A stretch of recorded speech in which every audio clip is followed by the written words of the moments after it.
Passap machines deliver the yarn to the position near the needle hook so it can be stitched with yarn eyelets. This is the original style. You'll see it on old pinkies. This is the more modern style. The more recent style fits into jaws. If you need help with the specifics of eyelet placement and a few other pointers, look for this movie. When the lock is moved across, the yarn should be deposited so near the needle hooks that they have no choice but to grab it and pull back a stitch, as happened here. If the eyelet is not crossing the needles at the right position, if it's too high or too low, you get problems. This video came from a fellow knitter who is having problems. I'll be quiet and turn up the video volume while you watch it again so you can hear.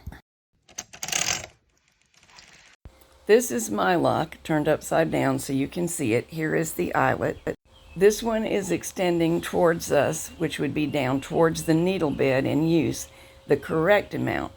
Our friend's eyelet is sticking out about 1 millimeter too far, so she needs to know how to fix it, and Jack is going to explain it for anybody who has this problem, whether the eyelet is too low or too high.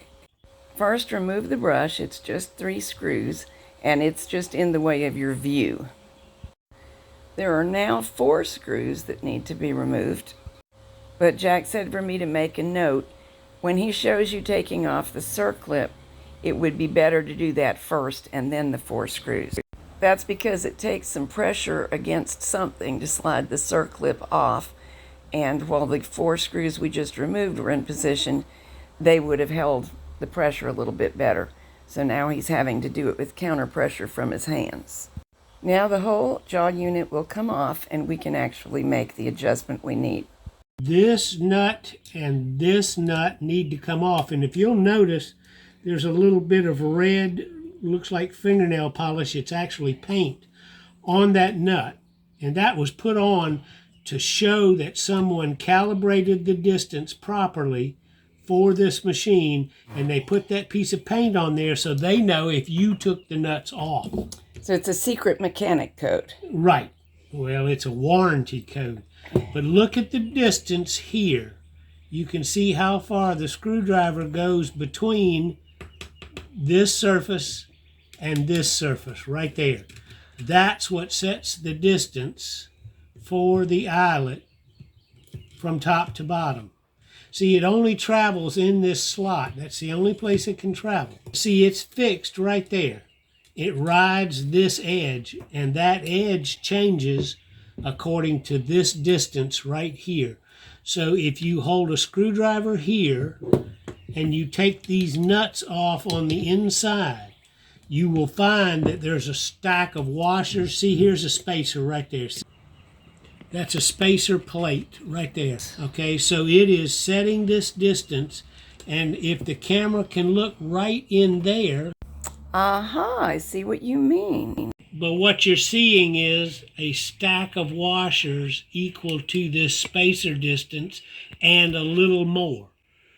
But there's a stack under each one of these screws held by these nuts.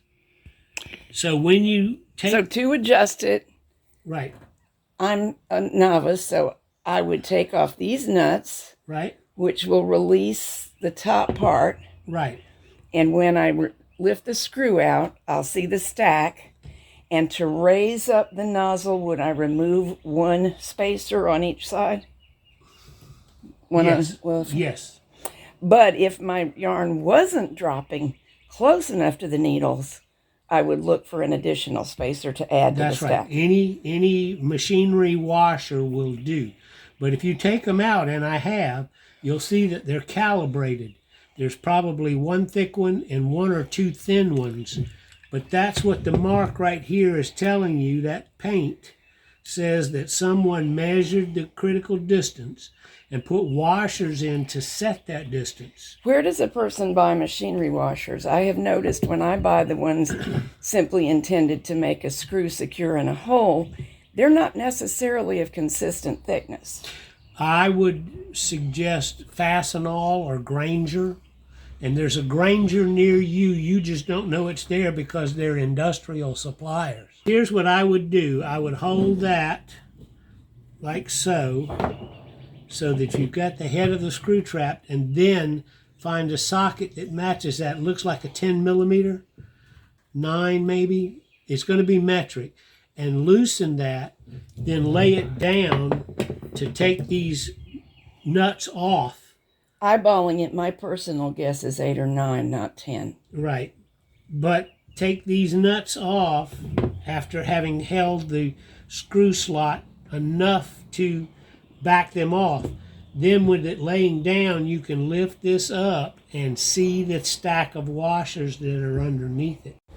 Once you have your stack of washers just right, reassemble it in reverse order. Jack is doing it real fast just to remind you of that order. By the way, if you have an old pinky lock that does not have jaws, you will be delighted to learn that the adjustment process works the same way on those. You just don't have to deal with the jaws, but it's still a stack of washers. Instead of being slotted screws, though, the ones he's putting on now are hex head screws, at least on the locks we have seen. The only tricky thing is getting the circlip seated again. Jack is using a tiny pair of pliers. He says also surgical clamps sometimes work. And after he's seated it, he recommends giving it a spin because that's a test to make sure that it is seated.